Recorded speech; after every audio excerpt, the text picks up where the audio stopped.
تصور کیجئے مکہ کی اس اندھیری رات کا۔ جنات کا ایک قاصد نبی کریم صلی اللہ علیہ وآلہ وسلم کے پاس آتا ہے اور آپ صلی اللہ علیہ وآلہ وسلم کو جنات کی ایک محفل میں لے جاتا ہے۔ وہاں جنات کہتے ہیں، یا رسول اللہ صلی اللہ علیہ وآلہ وسلم، ہماری محفل میں آپ کو خوش آمدید، ہمیں قرآن سنائیے۔ آپ صلی اللہ علیہ وآلہ وسلم نے قرآن پڑھنا شروع کیا اور جب آپ ایک خاص آیت پر پہنچے تو جنات کے دل کانپ اٹھے اور وہ سب ایک ساتھ جواب دینے لگے۔ وہ آیت تھی سورۃ الرحمن کی، فَبِأَيِّ آلَاءِ رَبِّكُمَا تُكَذِّبَانِ۔ تو تم اپنے رب کی کون کون سی نعمتوں کو جھٹلاؤ گے؟ آج کی اس ویڈیو میں ہم جانیں گے کہ وہ کون سا سوال ہے جو 31 بار دہرایا گیا، جنات نے کیا جواب دیا، کیوں اس سورت کو قرآن کی دلہن کہا گیا، اور آج کے اس ماڈرن دور میں یہ سورت آپ کو کیا سکھاتی ہے۔ چلیے شروع کرتے ہیں۔ یہ اسلام کا ابتدائی دور تھا۔ مکہ کے قریش کا گھمنڈ اپنی انتہا پر تھا۔ جب نبی کریم صلی اللہ علیہ وآلہ وسلم انہیں کہتے کہ صرف رحمان کی عبادت کرو تو وہ مذاق اڑاتے ہوئے کہتے، رحمان یہ کون ہے؟ ہم تو اسے جانتے بھی نہیں۔ قریش کی اس گستاخی کے جواب میں اللہ تعالیٰ نے سورۃ الرحمن نازل فرمائی، جس میں ان کے تمام سوالوں کے جوابات دیے، جس میں اللہ تعالیٰ کی عظمت تھی اور جس میں مسلمانوں کے لیے ہمت کا پیغام تھا۔ سورت نازل ہوئی تو صحابہ اکرام نے فیصلہ کیا کہ قریش نے آج تک بلند آواز میں قرآن نہیں سنا، تو کون ہے جو انہیں قرآن سنائے؟ یہ سنتے ہی حضرت عبداللہ بن مسعود رضی اللہ تعالیٰ عنہ اٹھ کھڑے ہوئے اور فرمایا، میں سناؤں گا قرآن۔ صحابہ اکرام فکر مند ہو گئے، کیونکہ عبداللہ بن مسعود رضی اللہ تعالیٰ عنہ ایک دبلے پتلے صحابی تھے اور ان کا تعلق کسی بڑے قبیلے سے بھی نہیں تھا جو قریش کے حملے سے انہیں بچا سکتا تھا۔ لیکن اگلے دن قریش اپنی محفل سجائے بیٹھے تھے اور عبداللہ بن مسعود رضی اللہ تعالیٰ عنہ کعبے کے پاس پہنچ گئے، مقام ابراہیم پر کھڑے ہوئے اور بلند آواز سے سورۃ الرحمن کی تلاوت شروع کر دی۔ مکہ کی گلیوں میں قرآن کی آواز گونج اٹھی۔ مشرکین کے کانوں میں یہ آواز پڑتے ہی وہ غصے سے آگ بگولا ہو گئے اور عبداللہ بن مسعود رضی اللہ تعالیٰ عنہ پر ٹوٹ پڑے۔ انہیں اتنا مارا کہ چہرہ خون سے لال ہو گیا۔ جب وہ واپس صحابہ کے پاس پہنچے تو چہرہ سوجن سے بھرا ہوا تھا، لیکن آنکھوں میں ایک عجیب سی چمک تھی۔ انہوں نے فرمایا، اللہ کی قسم، آج مشرکین میرے سامنے بہت چھوٹے لگ رہے تھے۔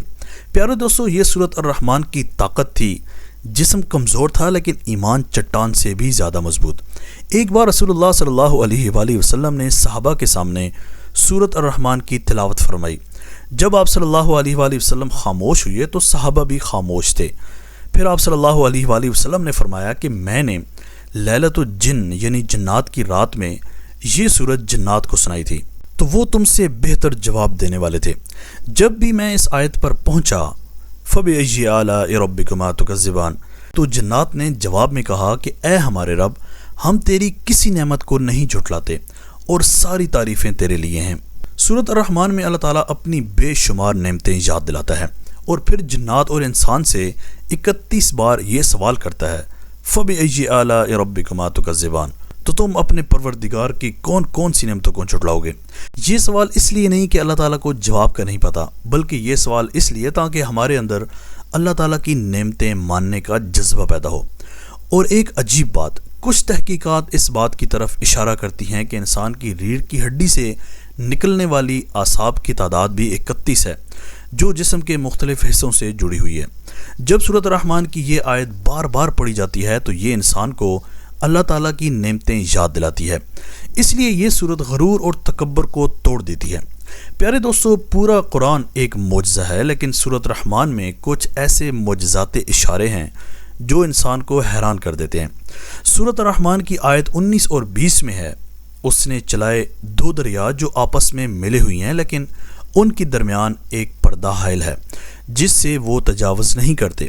یہ آیت بتاتی ہے کہ اللہ تعالیٰ نے 2 ایسے سمندر بنائے جو ساتھ ہیں، لیکن ان کا پانی آپس میں پوری طرح نہیں مل سکتا، جیسے ان کے درمیان کوئی اندیکھی دیوار ہو۔ آج کی سائنس بھی کہتی ہے کہ دنیا کے مختلف مقامات پر ایسے سمندر پائے جاتے ہیں جو ساتھ ہونے کے باوجود پوری طرح مکس اپ نہیں ہوتے۔ ان کے پانی کا رنگ، ٹیمپریچر اور نمک کی مقدار بالکل الگ ہوتی ہے۔ اس کی ایک بڑی مثال اٹلانٹک اوشن اور پیسیفک اوشن ہے۔ اس کے بعد دوستو، سورۃ الرحمن کی آیت نمبر 17 میں ہے، وہ رب ہے دونوں مشرقوں اور دونوں مغربوں کا۔ کچھ سائنٹیفک ریسرچ کے مطابق زمین جھکی ہوئی ہے، اسی جھکاؤ کی وجہ سے سورج ہر روز ایک ہی جگہ سے نہیں نکلتا بلکہ اس کے نکلنے کا پوائنٹ بدلتا رہتا ہے۔ تفسیر ابن کثیر میں یہ بھی فرمایا گیا کہ 2 مشرقوں سے مراد گرمیوں کا مشرق اور سردیوں کا مشرق ہے۔ سورۃ الرحمن کی آیت 7 اور 8 میں ہے، اور آسمان کو اس نے بلند کیا اور میزان قائم کی تاکہ تم میزان میں زیادتی نہ کرو۔ میزان کا مطلب ہے توازن، یعنی بیلنس۔ آج کی سائنس کے مطابق پوری کائنات ایک پرفیکٹ بیلنس پر چل رہی ہے۔ اگر یہ توازن ذرا بھی بگڑ جائے تو پوری کائنات سمٹ کر رہ جائے گی۔ اللہ تعالیٰ نے کائنات کو میزان میں رکھا، تو انسان کو بھی اپنے معاملات میں عدل اور انصاف سے کام لینا چاہیے۔ اس کے بعد دوستو بات کرتے ہیں سورۃ الرحمن کی آیت نمبر 14 اور 15 کی۔ اس نے پیدا کیا انسان کو کھنکھناتی ہوئی مٹی سے، اور جنات کو اس نے پیدا کیا آگ سے۔ ماڈرن سائنس بھی اس بات کی طرف اشارہ کرتی ہے کہ انسانی جسم میں وہی ایلیمنٹس پائے جاتے ہیں جو مٹی میں ہوتے ہیں، جیسے آکسیجن، کاربن، ہائیڈروجن، نائٹروجن اور کیلشیم وغیرہ۔ اب جانتے ہیں کہ اس سورت کو قرآن کی دلہن کیوں کہا گیا۔ حضرت علی رضی اللہ تعالیٰ عنہ سے روایت ہے کہ رسول اللہ صلی اللہ علیہ وآلہ وسلم نے فرمایا، ہر چیز کی ایک زینت ہوتی ہے اور قرآن کی دلہن سورۃ الرحمن ہے۔ اس حدیث میں عروس کا لفظ آیا جس کا مطلب ہے دلہن یا زینت والی چیز، اور جس طرح ایک دلہن کو اس کے سب سے حسین لباس، زیورات اور سنگھار کے ساتھ سجایا جاتا ہے، اسی طرح سورۃ الرحمن کو بھی اللہ تعالیٰ نے اس کے الفاظ کی خوبصورتی سے سجایا، اس لیے اسے عروس القرآن یعنی قرآن کی دلہن کہا جاتا ہے۔ پیارے دوستو، امام جلال الدین سیوطی اپنی کتاب میں لکھتے ہیں کہ یہ سورت نفاق یعنی منافقت کے خلاف ایک ڈھال ہے۔ یہ سورت انسان کو شیطان کے وسوسوں سے بچاتی ہے۔ اسکالرز بتاتے ہیں کہ شیطان تب اٹیک کرتا ہے جب انسان ناشکری کرتا ہے، لیکن اس سورت میں 31 مرتبہ شکر کا سوال ہے، اس لیے یہ پڑھنے والے کے دل میں شکر بھر دیتی ہے اور شیطان کا راستہ بند کر دیتی ہے۔ یہ سورت اللہ تعالیٰ کے سب سے بڑے نام اسم اعظم کے نام سے ختم ہوتی ہے، یعنی ذوالجلال والاکرام، عظمت اور عزت والا۔ رسول اللہ صلی اللہ علیہ وآلہ وسلم نے فرمایا کہ اس نام سے پکار کر دعا کی جائے تو اللہ تعالیٰ قبول فرماتا ہے۔ اس نام کو مضبوطی سے پکڑ لو اور اپنی دعاؤں میں اس کا کثرت سے ذکر کرو۔ پیارے دوستو، ہم اکثر مشکلوں کا رونا روتے رہتے ہیں، مشکلات کے لمحوں کو تو یاد رکھتے ہیں، لیکن کیا ہم نے کبھی ان نعمتوں کو یاد کیا جو بنا مانگے ہمیں مل گئیں؟ ہمارے جسم کے اعضاء، ہماری سانسیں، زندگی کی ہر آسائش، ہمارے بھائی بہن، ماں باپ کی صورت میں وہ مخلص اور محبت بھرے رشتے۔ لیکن افسوس ہم اس خالق سے وفا نہ کر سکے جس کی محبت کی کوئی حد نہیں۔ ہم زندگی بھر اس کی نافرمانیاں کر کر کے تھک ہار کر اگر ایک بار اس کی طرف رجوع کر لیں تو وہ مسکرا کر کہتا ہے کہ آ جاؤ، میری رحمت کے دروازے تمہارے لیے ابھی بھی کھلے ہیں۔ لیکن میرا یہ سوال خود سے اور آپ سے ہے کہ ہم سب اپنے رب کے کتنے شکر گزار اور وفادار ہیں۔ آج موقع ہے، شاید کل نہ ہو، کیوں نہ ہم اپنی زندگی میں وہ تبدیلیاں لائیں کہ خوشی سے کہہ سکیں کہ اے ہمارے رب، ہم تیری کسی نعمت کو نہیں جھٹلاتے اور ہم تیرے شکر گزاروں بندوں میں سے ہیں۔